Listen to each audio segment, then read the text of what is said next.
Tyler, it seemed like felt like from at least up here you were a little unsettled. Took you a while to get into the game. I guess can you explain what was going on, especially in that first quarter for most of the first half? I don't think I was unsettled or rattled at all. We just started slow. I think my decisions were correct, just off on my toes a little bit. Yeah. I mean, it starts with offense. We gotta get a faster start so we don't put ourselves in these type of situations. And having to come back on multiple games this year, so we just have to start faster, and that's how it starts. So. Tyler, we're going to go to Gary Furman from Canesport. Gary, go ahead. Hey, Tyler, this was your first Miami-Florida State game. Can you talk a little bit about the experience? And I imagine that it was a little bit different than, say, playing Georgia Tech last week. Yeah, the atmosphere is definitely different. That's what we play college football for, to get environments like that. So, it's football, but yeah, it's a Florida State Miami game, so yeah. Tyler, we got Manny Navarro from The Athletic. Manny, go ahead. Hey, Tyler, you guys were pretty aggressive all game, going for it on 4th and 6, the big conversion that you had there with Charleston, and then, scoring the touchdown. You guys were up 28-23, and the coach, thought about maybe going for it there on 4th and 1. Were you pleading with him to go for it at all at that point on the final or the next to last possession you guys had? I'm with whatever coach's decision is. I agree with the punt there. Just back them up in that situation and let our defense play. Yeah, I was good with that. Tyler, last two for you. We'll go first to Daryl Streeter from Football Hole. Daryl, go ahead. Tyler, how you doing? At the end of the game, were you aware of the 2 second, the 3 second runoff rule? Explain that to me. Yeah, what happened was I was going down to clock it, and Coach Lashley was trying to call a play and just throw it up there. I didn't look at him. I thought we were just going to go clock the ball real quick. Have like 1 second left. I think that's just experience right there. So I'm going to get better from it. Well, I think we kind of have an idea of how this one stings, but obviously just the momentum swings in this, the back and forth, the ending, just how do you kind of sum up the way this one hit you guys?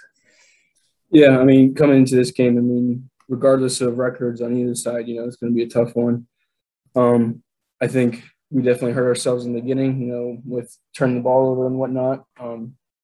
So we had to do better on that part, but I'm really proud of the guys and of how we came back, how we fought back. Because that's kind of a trend this year. We battled to the end. Unfortunately, it didn't go our way this time, but credit to Florida State. They're a really good team, really talented team. So this one does sting. Will, we're going to go to Gary Furman from Canesport. Gary, go ahead. Hey, Will. These ACC games have all been close, wins and losses, but I got to think at this point it's beyond moral victories when you play an emotional game like that. Tell us what the locker room's like right now. Yeah, frustrated, sad, especially, for those guys that this was their last year. Some of them had a chance to go undefeated against Florida State, and we wanted to send them out the right way. This one sucks. It's this was a must win for us. We have to beat FSU. It didn't happen, but the guys in the locker room we're sticking together, staying together, finish the season strong because we do have a special team here.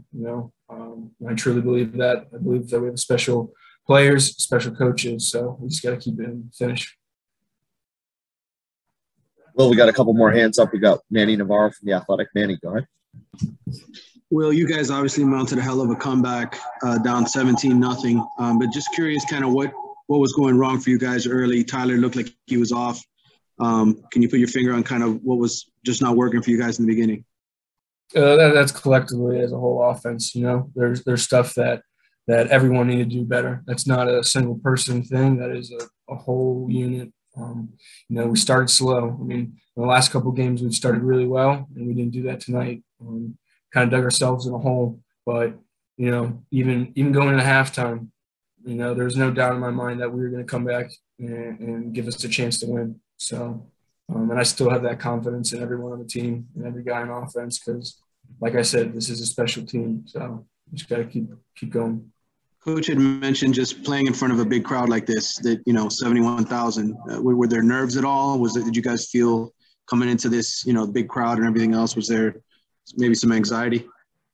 Yeah, absolutely. I mean, coming into this atmosphere, it's going to be a crazy one, you know, one that you won't see every week. So coming in, definitely, you know, me personally, I had nerves coming in. But, you know, once we start getting things rolling, I mean, it's just 22 guys out on the field, just like it is everywhere else. So, you know, yeah, just wish we would have finished it. Will, thanks very much. Hey, Corey, you guys obviously mounted a hell of a comeback there to grab the lead. Recording in progress. I'm sure as a defense, you guys wanted to protect it. Just can you tell us kind of what happened there on the final possession? You know, there were two big plays. I think the 60-yard pass play, and then obviously the 4th and 14. I mean, hats off to Florida State. They played a good game. I mean, we was a man-to-man when Cam was on him. I mean, Cam was in a great position. It was just a great play by the receiver. And then in the kick, you know, the last play, for the play to get the first down. I guess they just had bad eyes. I was, you know, on the sideline at the time. It was probably, but yeah. And then obviously, Coach talked about, you know, deciding whether or not to let them score there. What was kind of the conversation you guys had? And at any point, did you guys say it's best to let them score? We don't let people score. That doesn't make sense. Okay. Corey, we're going to go to Kobe Price from the Sun Sentinel. Kobe, go ahead. Corey, you guys obviously, I think, 8 penalties in the first quarter, including like 5 on the first drive. I guess, how do you explain what was going on in the first quarter? We were very undisciplined. That's on us. We know that. We knew that. It's habits that happen in practice. Because Diaz gets on about it all the time. And, I mean, part of the game, I mean, it's not a shocker that it happened. Again, that's on us. We got to do better on our end on that. That's on us because Diaz gets on us about that all the time. We get punished for it. Man, that's just on us, man. Even me, I had an offsides penalty, 2 antsy on the first drive. We had about 5 penalties, 7 offsides. I think unnecessary roughness or something like that. There's too many penalties, man. I mean, we could say it was the last one said, but honestly, it's the penalties, the hidden yardage. So we had too many penalties. You know, we beat ourselves. Corey, last one for you. We've got Daryl Streeter from Footballville. Daryl, go ahead. Flagg, how you doing? I just want to know, what was the message going into the game, this big rivalry game? What was the message that Coach gave you pregame? Make the big game small. It's not a big game. Just make the game small, and everybody do their job. And we kind of did the opposite of that on the first drive defensively. Just too antsy, man, including myself. It was a big crowd, big game. We just got too antsy. Just too many penalties. Hey, Amari, I asked Corey about this too, about the penalties early on. Manny said something about being too high. Corey said just undisciplined. I guess through your eyes, what did you see to cause, 8 penalties in the first quarter? I think it was a mixture of both. Just us being undisciplined, and then emotion in the highest rivalry game. But I think those are the 2 main factors in us getting those penalties. Amari, next we're going to go to Manny Navarro for The Athletic. Manny, go ahead. Hey, Amari. Just, 2 plays that stand out, obviously, on the last drive. The 4th and 14, and then the big one where they hit it over the top over Cam for like 61 yards. Just, first of all, how's Cam sort of handling it? I'm sure, he's upset over it, but can you talk about that? And then the 4th and 14 play, kind of what you saw. So Cam is fine. He's a young player who's have been having a great season. That one play doesn't define him, and he's doing fine. I'm sorry, what was the other part? The 4th and 14, Coach said, you guys dropped back in coverage and Parchman just kind of found a space. Kind of what did you see on that play? They just they just took what we gave them, and that's pretty much the sum of the whole game. All right, we're going to go to Gary Trevor from Kingsport. Gary, go ahead.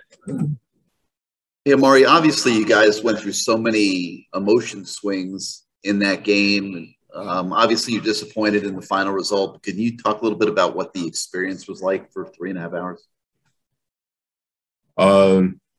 Yeah, if you're here, then you see the environment. A lot of guys, it was their first time here in Tallahassee playing in Bill Campbell Stadium. But we were all tuned in. I feel like at first we weren't playing our best game when we look at it, from a discipline standpoint. But it's a bit rivalry game. Emotions were all over the place.